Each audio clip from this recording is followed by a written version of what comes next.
New Thought Media Network.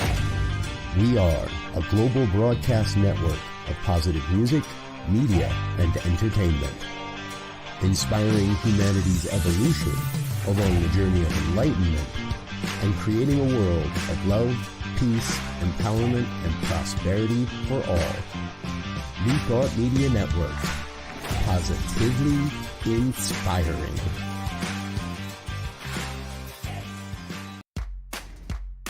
Welcome to Ministers Talking a weekly program where Rev Briz and Rev Elzia and their guests chat about current affairs, world events, spiritual principles, and any old they want to talk about.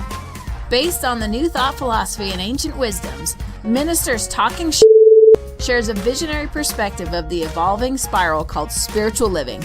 Join us each week as we explore the emerging paradigm of life on planet Earth and beyond.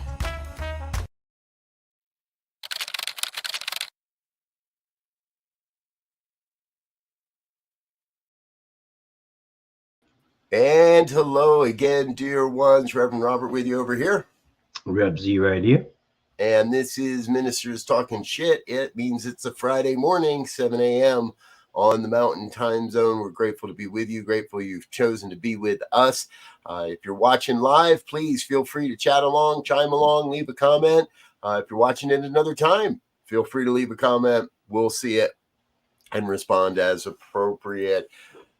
All right, Z. So, I intended to talk. We were intended to talk about a football game today, and I thought there was a really good football game, and we would have a great conversation about a football game, because it didn't go the way I really wanted to see it go. But we had everything. We had a tight end who is marginally successful, screaming at their coach in the middle of the game. We had the favorites down by points. We had, first interception thrown by Mahomes in like forever. And yet somehow Kansas City still wins the day. Mm-hmm. Yes. So what were your impressions of the game before we get into the heavy stuff? Well, I thought it was a good game. As football games go, lots of offense, some good defense, some back and forth, some nail biting things. But I think to think that the whole day was taken up with, the previews and the commercials, and it was great. And I love football, so I ain't going to complain too much. But when I sit there and look at the thing, this whole event lasting like 12 hours, 15 hours, it's like, oh my goodness, how much money? $7,000 for $7 million for a 1 minute commercial. Yeah. I thought of it that way too. I put in a full 80 hours of work on Sunday and then went and figured out how I was going to watch the game and got my snacks and sat down for it. Yes. So, but as as we're now required to talk about, in my opinion, the whole thing ends in tragedy, and the whole thing will forever be marred by what happened at the parade, at the celebration on Tuesday. And what really gets me is this is Kansas City coming together to celebrate Kansas City, right? This is the state of Missouri and probably a good portion of the state of Kansas all coming together to celebrate their sports heroes, and it ends in tragedy because of some argument between a group of teenagers. Yes. And I'm going to say it straight up. If we had some common sense gun restriction in this country, if we had some common sense gun management, I have a hard time believing these kids would be running around with pistols. I got to hear the police chatter. There's a video out there with the police chatter, and the police are being really calm.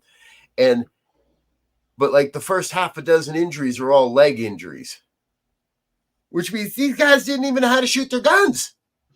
They were popping off rounds before they got the gun up in the air. They were popping off rounds, bouncing off the ground and off the cement and into people before. So they obviously didn't even know how to use their guns, because if they did, this would be a lot worse than it is. I want to find a way to get guns out of the hands of kids, and for kids to not feel like they need guns to be protected. Yeah. I mean, and when you think about it, the one DJ lost her life. So unfortunate. She's there to, to do her job, have fun, get the crowd, excited, and she loses her life on a crappy tip. But of the 20, and I don't know, the number keeps changing from 20 to 22, I heard, in terms of, but I think the last number I heard was 20 people were injured, other than the young lady who lost her life. And half of them were kids as young as 8, because they closed school. They closed school in Kansas KC, for the people to go and celebrate and have fun and create some memories. And it's like you said, it's tragedy. And when you think about it, it's teenagers with beef over who knows what, but anything from the shoes you wearing to the video game you playing, or you talk to this girl. I mean, something. I can't see and you're in my way. Get out of my right. Whatever. In a crowd that size, it's as simple as somebody drops a soda, or one of those little kids steps on somebody's shoe by mistake, and again, we don't know the details, folks. Nobody really knows at this point. There's a handful of people that know, but so far they ain't talking, or if they are, the media isn't telling us what that is, or the police aren't telling us what that is. No. But I can imagine some kid accidentally steps on somebody's shoe, and that kid gets upset and yells at the little kid, and the father steps in and says, "Who do you think you are yelling at my kid?" Right? We're in a huge crowd here, and pop, pop, pop. Yeah. And then just to reiterate the whole gun thing, you look at again, serious tragedy. I mean, on this KC thing, had they been able to get the gun up right, there would have been a lot more people killed, right? And then you have a very similar kind of incident down in Texas at Joel Osteen's church, where the young lady with her kid goes in with the long gun. Now, I've been to that church in Houston. Had that person been able to get into that sanctuary, that would have been tragedy, because it's just like an amphitheater. She could have just, I mean, it's a hockey rink. It's the old hockey basketball, rink. The old hockey and basketball court. I mean, so everything's a sight line in there. Exactly. And so we have to figure out a way.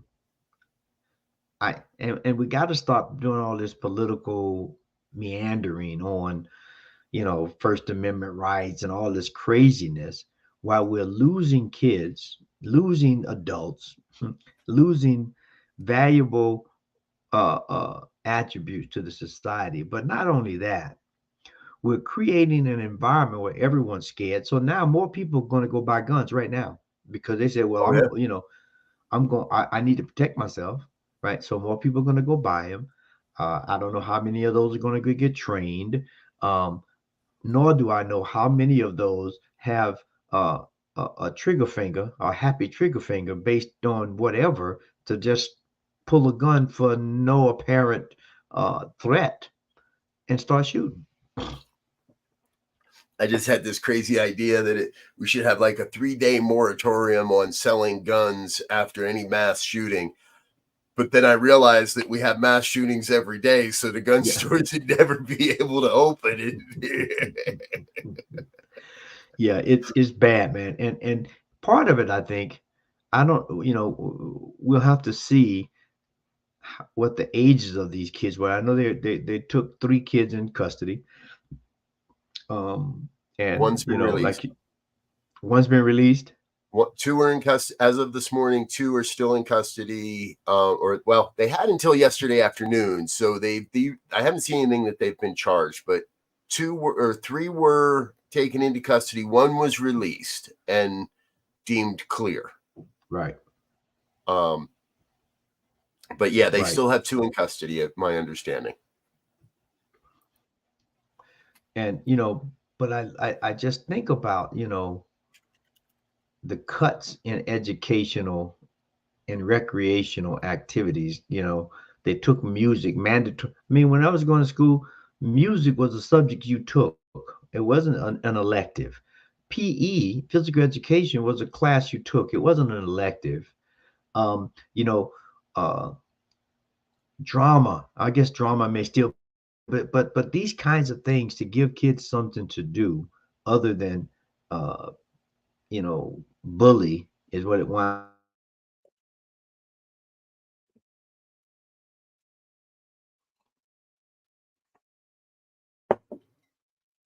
Oh, don't know if it's my side or Z's side. Up being in a lot of cases.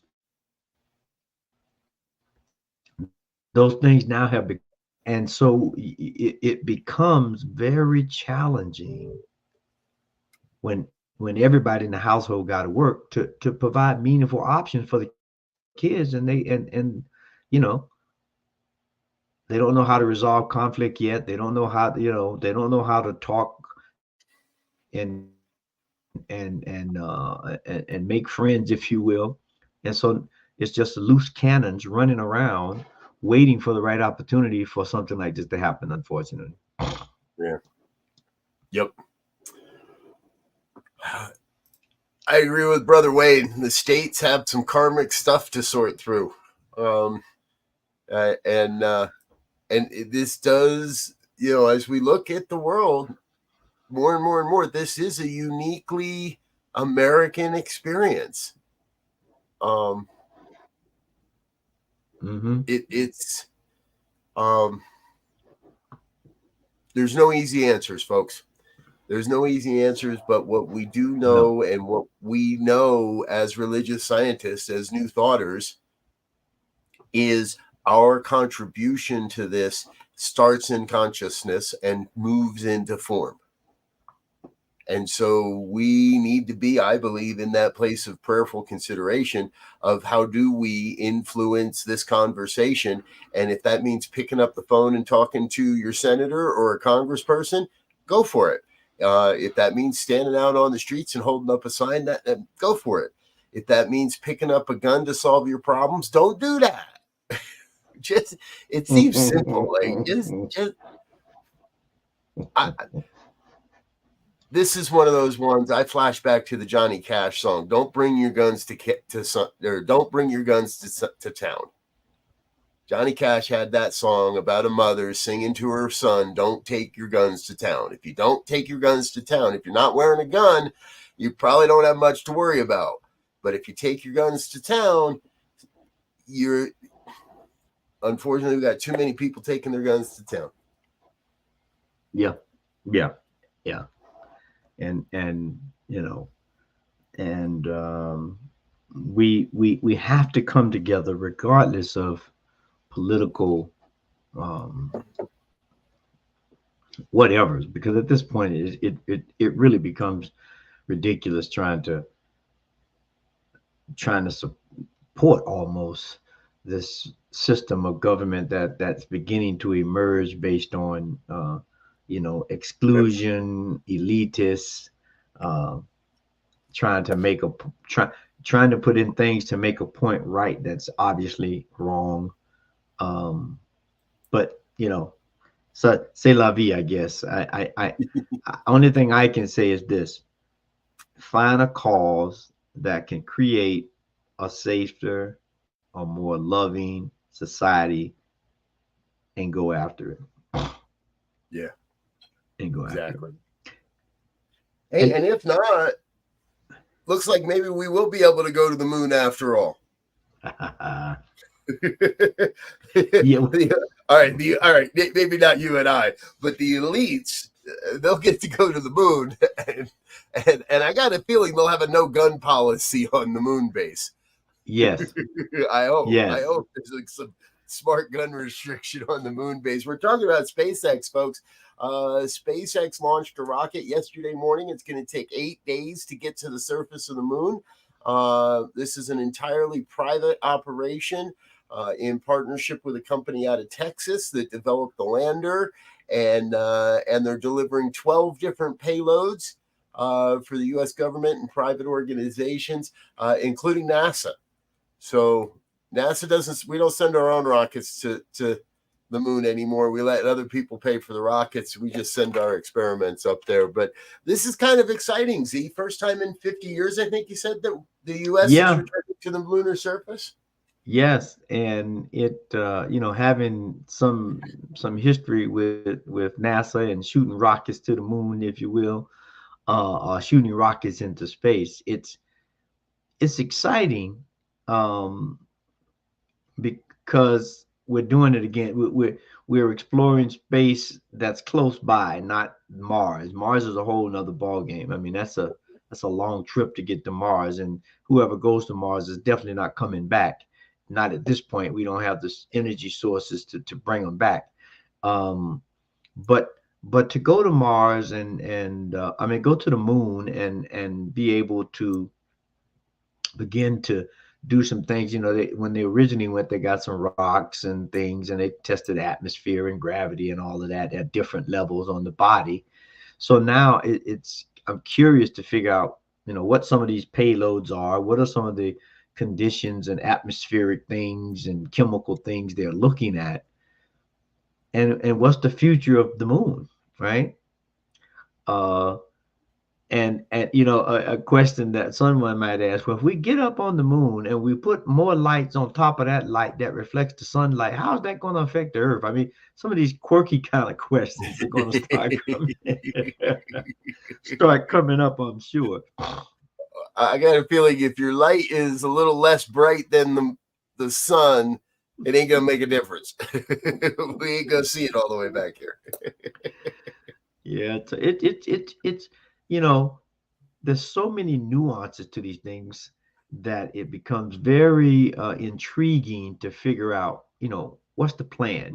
Like you said, only a few people know the plan, and only a few people will be able to go there if they start colonizing the moon and building apartments and factories or whatever they're planning to do. Because just to go there and mine, I mean, okay, yeah, there may be some minerals there that, or some resources that we could use, but then now, do the first one there, do you claim the whole moon is yours, or does China send up a thing and get a part of the moon, and then does Russia get a thing? And how is that going to work? They're going to get there and say, I discovered the moon, so it's mine, although it's been there for billions of years. Well, and I keep hearing the tourism piece. A lot of speculation. This is really just SpaceX and Elon getting ready to take tourists to the moon and back, and I think we're probably a long, long way away from that, because number one, we don't have the technology to get this lander off the moon. So whatever we're sending up there, it's staying. It's part of the infrastructure. Yeah. It's part of the environment now, and it's staying. So we don't have a way to get it back. But I also, I spent 11 hours in a vehicle with a group of people last week on safari in Kenya. And I like those people, and we had a good time. But after 11 or 12 hours, you want to get to where you're going. And I can't imagine getting stuck in a capsule with other people that I don't know for 8 days. I don't think most people are ready for that. I could just imagine what might happen if you were stuck in a capsule for 8 days to go see the moon, and then it's at least 8 days back too, right? Yeah. Yes. So in essence, what you're saying is you better pack a lunch, right? And you better hope that the guy next to you doesn't have stinky feet. Yeah. Or snore. Yeah. I mean, there's a lot to think through, right? But it is exciting. I'm looking forward to seeing it land, and more excited to hear about what they're doing, what the Yeah. plan is for the. I mean, and of course you have those who say we're spending billions of dollars to go to the moon. We have some issues right here on Earth, uh, gun control, immigration control, educational standards. We have a lot of issues here that $1 billion would go a long way Yes. to uh, to steering them in the right way, if not alleviating some of those issues. So these are the kind of conversations we should be having at the dinner table, or at at the hiking trail when we are walking up the mountain. Have some of these uh, philosophical questions about real things that are happening and where they're going to lead us. Yeah. Yes. Very, very true. You strike in me. I want to come back to the Super Bowl for a minute, because one of the big conversations I've seen this week is the "He Gets Us" ads from the Super Bowl. And if you don't remember these, there were two of them. And the organization, and it's promoting evangelical Christianity, but it's all being done by the kind of people that don't do what Jesus would have done. These are groups that are actively contributing to anti-LGBTQ plus initiatives. They are actively promoting white supremacist agendas. They're not nice people, and they want to hide behind the perception of the good that Jesus would have done. And one of these pictures, one of the videos was everybody was cleaning everybody else's feet. Somebody was cleaning somebody's feet, the whole ad. And the argument I keep seeing is, if you've got 7 million a minute, how far is that going to go to house the people, to feed people, to really help people, to do the work that Jesus would have done? And we didn't plan on talking about this, folks, but we've kind of found ourselves there. Right? SpaceX is a private company. They want to waste millions and billions of dollars. That's between them and their shareholders. He Gets Us acts like a nonprofit, looks like a nonprofit, and I don't know for sure, but there is a difference in they shouldn't be taking $7 million a minute. They shouldn't be taking that money. They should be, the advertisers, the networks, they should be the ones standing up saying, no, you go put that money in the hands of people. You go take that money and create an initiative. You prove to us you're living this message, and then maybe next year we'll give you a free minute. But prove you're putting that. So to me, there is a little bit of a difference between the private sector and for-profit businesses and those that are trying to hide themselves behind a religious or spiritual perspective to further their agenda, because we know the people behind those two ads are not there to help people get their feet clean. They're not there to help people get out of their situation. They're there to promote their agenda and live and make the world their vision rather than a shared vision. Right. Yeah, and that's key right there. And I'll have to go look. I didn't see those ads. Super Bowl weekend, I spent some time with about between 11 and 17 college buddies, catching up and reminiscing friendship over multiple decades. And so we didn't see a lot of commercial because we were laughing and joking and telling stories, but I want to go see those because, like you said, this whole evangelical idea of I have to go out and convert you, right? Right. You don't even know me, right? And to make an assumption that I'm just like you, I may be a lot like you on the external, you know, but internally, you have no idea what my identity is. You have no idea what my worldview is like because you haven't lived my life. You didn't grow up in my neighborhood. You didn't have my family dynamics. Now, you may have some similarities and there may be some connecting points, but as a complete package, you got no idea. So for you to assume that you have my answer when you don't even know what my diagnosis is, if you will, should be off the table. No, nobody goes to a dentist if their heart is beating fast, right? So whatever the dentist tell me, now the dentist may tell me, okay, yeah, well, you need to floss more. That's a that can help your heart health, or take better care of your dental hygiene. Yes, but at this point, I'm beyond that. If that was the case, it's my heart right now. I'm not coming to you to tell me to floss my teeth. I'm going Right. to the doctor to.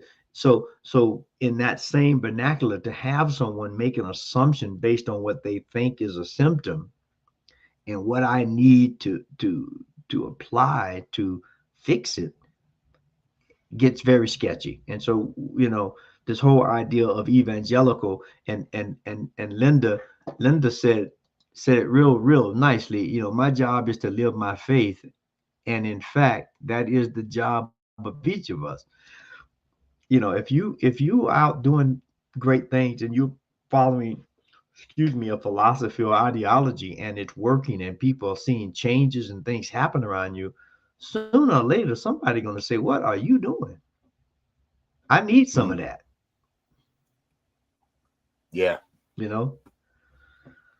So it'll be you know it'll be interesting, especially with Chat GPT and all the AI stuff. And I didn't call them out in purposely, but just the AI stuff in general. I saw something this morning where they're having this talk to video AI generation where you can talk, make a phrase, and it will take that and create a video on it.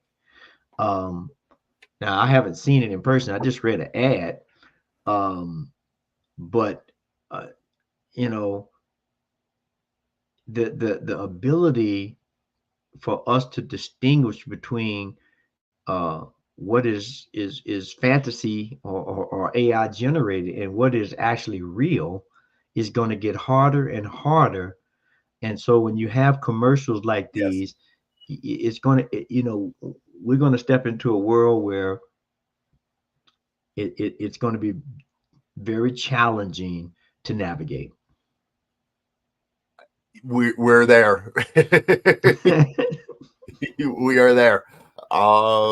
Deep fakes. I did see one the other day that was promoting, it was basically, come use this AI client in conjunction with Chat GPT, and we'll show you how you can be a content creator, basically be an influencer, and make all kinds of money and never have to do any, and not have to make a move video and not have to be on camera, not have, you don't have to do this, you don't have to do this, you don't have to do this, you don't have to do this, but we'll show you how you can make a ton of money using AI and Chat GPT. And it's like, yeah, if you could do that, you'd be doing it, wouldn't you? Yeah. You think you wouldn't be trying to get me to give you $20 to tell me how I should go about it. If it only costs $20, I got a feeling I can find that information somewhere else. But um, Yes. Yes. And and and and go ahead. I want to slip into this one other story I wanted to make sure we cover, and that's the FBI informant story. But it strikes me that AI could be the new informant. Right? Yes. I could go to AI and I could go to AI and say, hey, I need some dirt on Joe Biden, and help me develop a conspiracy theory and make it realistic enough that people would believe it. Mm-hmm. Mm-hmm. What I'm kind of talking about here, folks, is yesterday, an informant that informed to the FBI, claiming he had proof that Joe Biden and Hunter Biden were paid by an energy company in the Ukraine for favorable treatment. Turns out the whole thing was a lie. They're charging this man now. So he's in court. They're charging him with creating false documents, creating false records. And basically the whole concept that he shared was a lie. The timetable was off. He wasn't as influential as he claimed to be. He didn't have access to the people he claimed to have access to. And it seems like the FBI kind of bought his story hook, line, and sinker. Now, if he had a little AI sprinkled in there, they might never have found him, right? Who knows? But it just struck me that here is one of the biggest quote stories, one of the biggest conspiracy theories of the last several years, and somehow it all comes back down to one guy who was lying to the FBI. Yeah.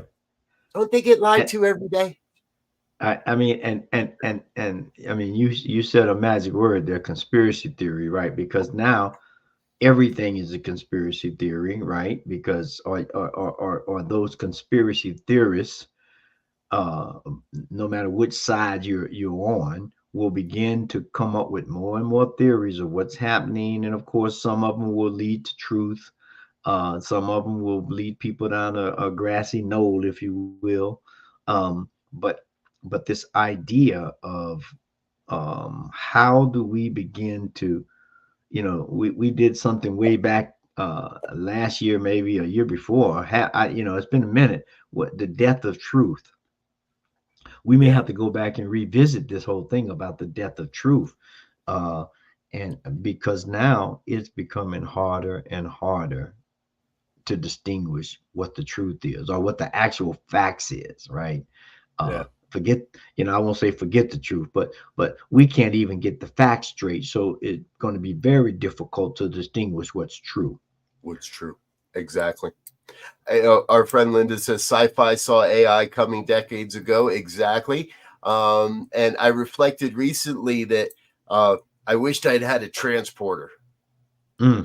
I did not want to be where I was. I just wanted to be home in my own bed, and I wished I had a transporter. But in that made me realize, we do have holodecks now. Everybody's running around with these VR headsets, and my youngest has got one, and it's not as easy as, hey, I'm going to tell it what I want to do, and it's going to make me a jazz singer, but it's close to that. And at a certain point, if we don't get into alignment with these things, if we don't start to learn how to use these things for the benefit of the philosophy we teach, they're going to go on without us. AI isn't going anywhere. We're not putting the genie back in the bottle. We're not. Holodecks are just going to get more and more and more sophisticated, and you're going to have your headset and check out of the world for a little while and pretend you're on another planet or in another body or in another life. And transporters will happen. It might still be a while, but we'll get to that point where it's like, no, I need to be out of here and over there. So take me there, number one. Well, and interesting point, the whole holodeck thing, because it is real right now, right? You got Oculus, I think it is, that Google puts out. Apple is coming out with its new one. And so you can virtually now travel to anywhere. And we know from a mind science, from a brain science, the mind does not make a difference between what it sees or what it imagines, if you will. And so